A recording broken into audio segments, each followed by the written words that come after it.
इच्छा, इस इच्छाएं धातु से श प्रतिनिपातन से हो रहा है। ईशेर निपातो अयम, प्रथमा के एक वचनांत है। ईशेर निपातो अयम, ईशु इच्छाएं धातु है। इस धातु से श प्रत्यय निपातन से विधान किया जा रहा है, क्योंकि यहाँ कृत प्रकरण में कहीं भी अभी तक श प्रत्यय आया नहीं था और इस बीच में इसने विधान कर दिया है, वह श प्रत्यय निपातन से है। और शब्द कशित होने से अप्रत्यय है, बचा शकार की संज्ञा हुई, लशक देते हैं। शित्वात शप हुआ, इस धातु से शप, शब्द अ बच गया और में शक अ है, अतो गुणे को रूप कर दो। इशुगमी यमान छह, इशुगमी यमान छह, सतुक छकार आदेश हुआ और उसके बाद टाप टाप का दीर्घ वर्ण सम्मेलन ईशा बचा।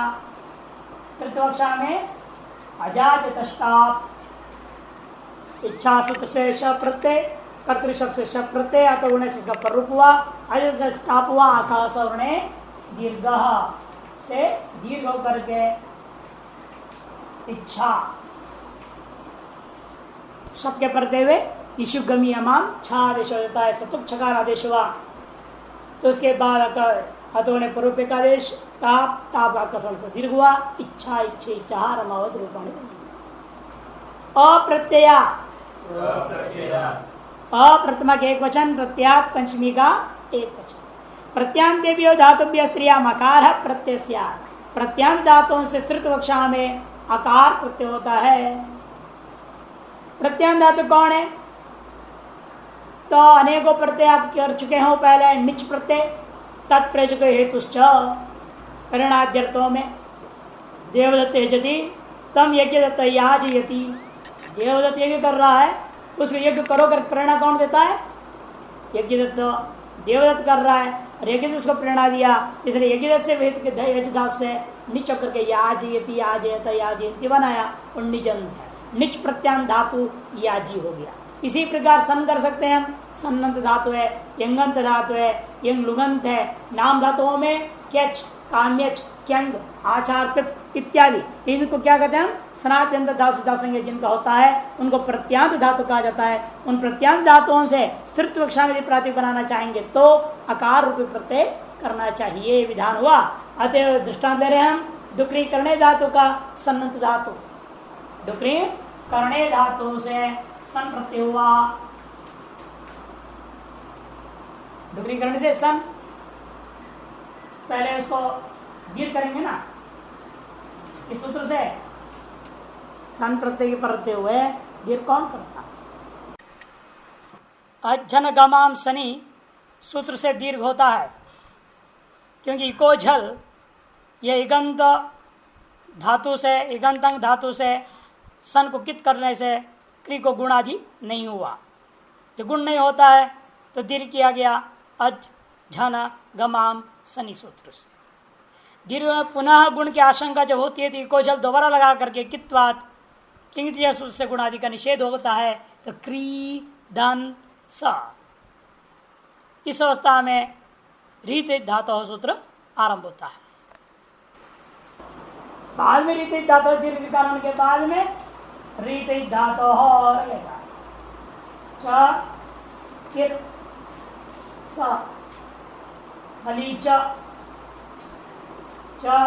कीर चीकीर कीकीर चिकीर, और ये सब पहले करना चाहिए, उल्टा प्रक्रिया में चलेगा तो ध्यान नहीं रहा, गड़बड़ा जाता है, सारा प्रक्रिया गड़बड़ा जाती है मशीन खराब होने से।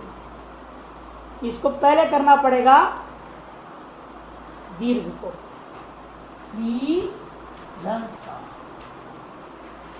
अब रीते धातु किर धन सा, अब लगाइए संयंगो किर किर किकिर चिकिर हलीचा चिकीर धन सा। पूर्वाभ्यास अवश्य तो लगता ही है। फिर आदेश प्रत्यय, ये प्रत्यांत है, सनाद्यंता धातु, इसलिए अप्रत्यात से आप अप्रत्यय, अप्रत्ययात्। अतोलोप, अतोलोप करने के बाद ता, आकाश सवर्णे दीर्घ। चिकीर्षा, चिकीर्षा पुत्रम आत्मन इच्छति या सा पुत्र काम्या, या काम्य प्रत्यांत नाम धातु का दृष्टान दे रहे हैं। यहाँ नाम धातु का दृष्टान दे रहे। निजंत का इसलिए दृष्टान नहीं दिया क्योंकि आगे वे सूत्र आ रहे न्यास श्रंतो युच। उन निजंतों में ईश्वर से प्राप्त प्रत्यात को बाध करके आपने युच करना है, इसी वजह से उसको नहीं दे रहे हैं यहाँ पर निजंत दृष्टान से। सम्बन्ध दिया यंग यंगवंत आदि नहीं दिए, इसलिए काम्य में चले पुत्र काम्य। यही प्रक्रिया है पूरा। पुत्रम आत्मना इच्छति, काम्य सूत्र एक, उसे काम्य प्रत्येवा चकर गलंत से चला गया। काम्य पुत्र अम काम्य सनाज धातु संज्ञा सुबधातु प्रातम को लुक हो गया। पुत्र काम्य, आप पुत्र काम्य सनाज धातु संज्ञा होने के कहते प्रत्यांत धातु है, उसे अप्रत्यांत ने क्या कर दिया अप्रत्यय। पुत्र काम्य धना अतुलोपा पुत्र काम्य ताप पुत्र काम्या। गुरोश्च हला, गुरोह पंचमी का एक वचन, च वे हलह पंचमी का एक वचन। 3 पदों वाला सूत्र है। गुरुमतो हलंता स्त्रियाम अप्रत्यस्यात्, गुरुमान हो और हलंत ऐसा जो धातु है उन धातुओं से स्त्रीत्व कक्षा में अप्रत्यय हो जाता है। बहुत सारे धातु है, ऐसे इन्होंने दे दिया ये धातु, ये चेष्टायाम, जैसे एक धातु वो भी ऐसा ही है, हलंत है, एकार है ना, एकार दीर्घ है, रसाभाव सदा दीर्घ संज्ञा होता है उसका, दीर्घ से दीर्घ से गुरु संज्ञा हो जाएगा। ऐसे बहुत सारे धातु मिलेंगे। संयोग आदि वाली जितने धातु है वो सब गुरुमान और हलंत हो तो कार्य हो सकता है। तो इन्होंने एक दृष्टांत दिया है, ये चेष्टायाम, उससे इन्होंने अप्रत्यय किया। स्त्रीत्व में ताप आकाश और दीर्घ इहा मैंने चेष्टा। इसका पुल्लिंग में भी रूप बना रहे किम यह किंकायः महम स्तोत्र कि शिव जी पुल्लिंग है ना, किम यह प्रयोग किया। स्त्रीत्व कक्षा में इहा बने। न्यास श्रंथ युच, न्यास श्रंत पंचमी के एक वचन, युच प्रथमा का एक वचन। निजंतों से प्रत्यांतत्वात् धातुत्वात् अप्रत्यय से अप्रत्यय प्राप्त था। और आस और श्रंथ, आस और श्रंथ ये दोनों कैसे हैं? गुरोशल सूत्र से यहाँ अप्रत्यय प्राप्त था। दोनों को बाध कर, दोनों सूत्रों को बाध करके इसने सभी स्थलों में युच प्रत्यय कर दिया। युच प्रत्यय करने का फल क्या है? दुग्री करने से निचवा कारी धातु निजंत धातु, उस कारी से युचवा यू को अनादेश कारी दन अना, नेरनिटी से ई का लोप कार दन अना मिला दो कारण, कारण अटकुप्पांगवाएपी कारण, स्त्रीत्व कक्षा में टाप हुआ कारणा। इसी प्रकार से हारणा भी बना लिया।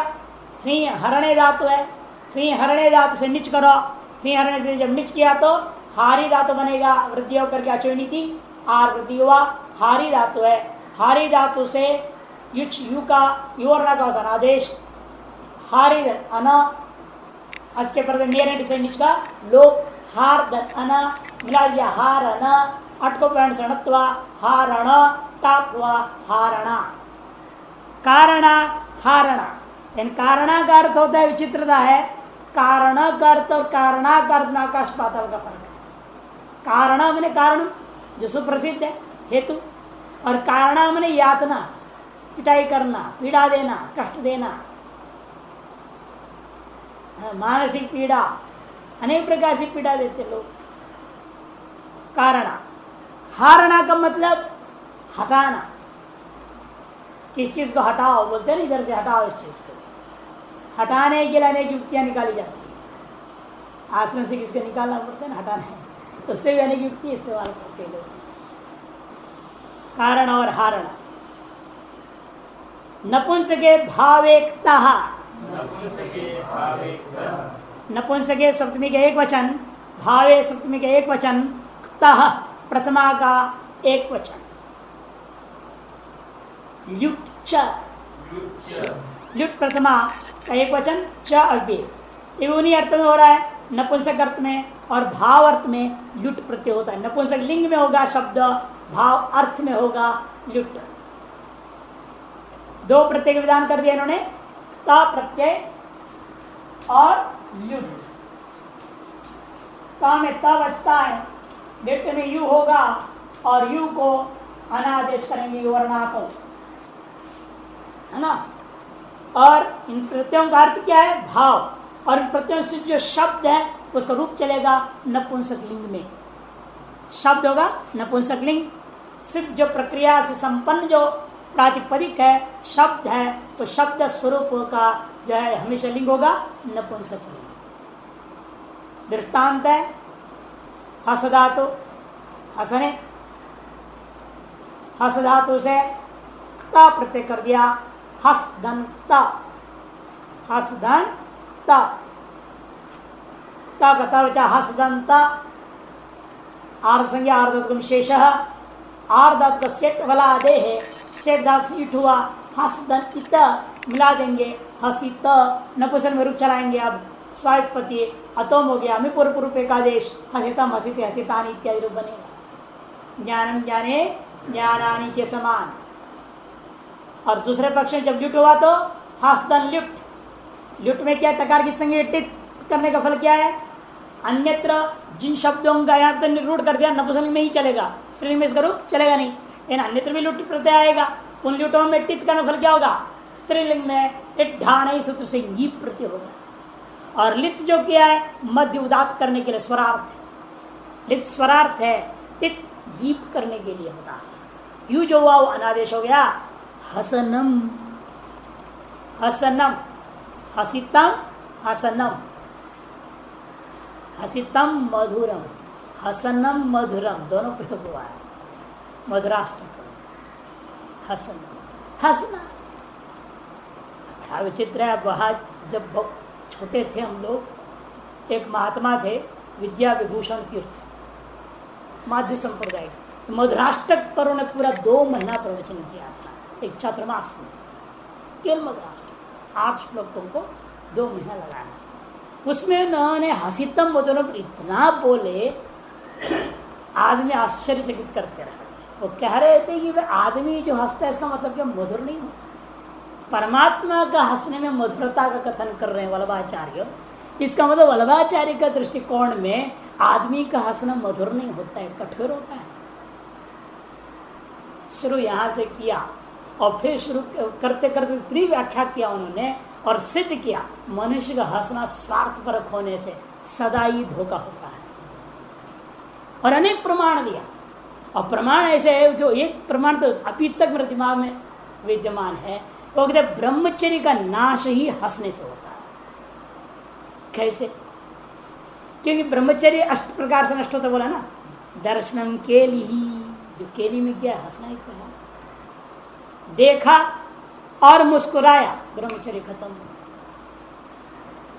अष्टदा मैथुन में एक भी बोला गया ना, देखना मैंने काम वासना से किसी को देखना, वो देखना एक तरह से ब्रह्मचर्य का नष्ट हो गया। देखने के बाद आकर्षण के कारण से हंसा मुस्कुराए, दूसरा तरीके से ब्रह्मचर्य का नाश हो।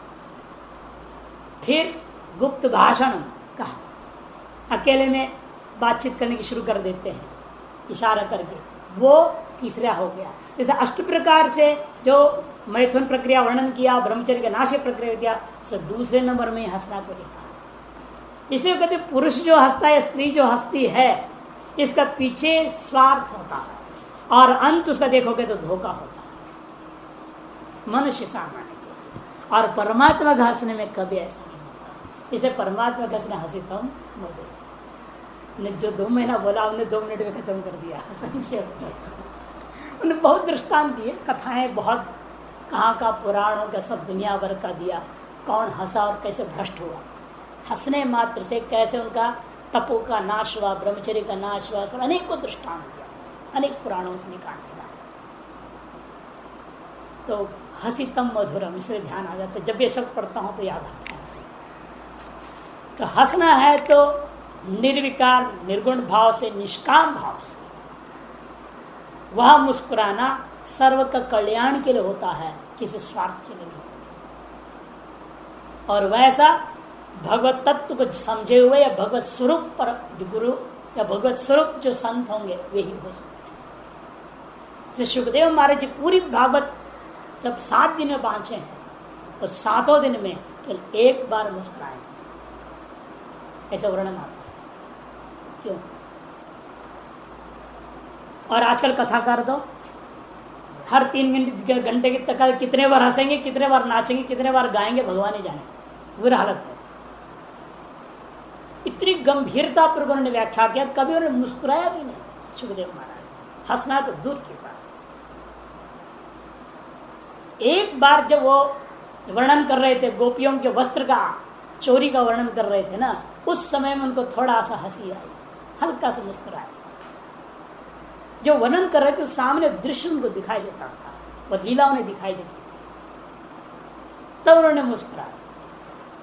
उसके अलावा पूरे भागवत में कहीं भी हंसना तो दूर, मुस्कान भी। ये सच्चा ज्ञान के वक्ता का स्वरूप होता है।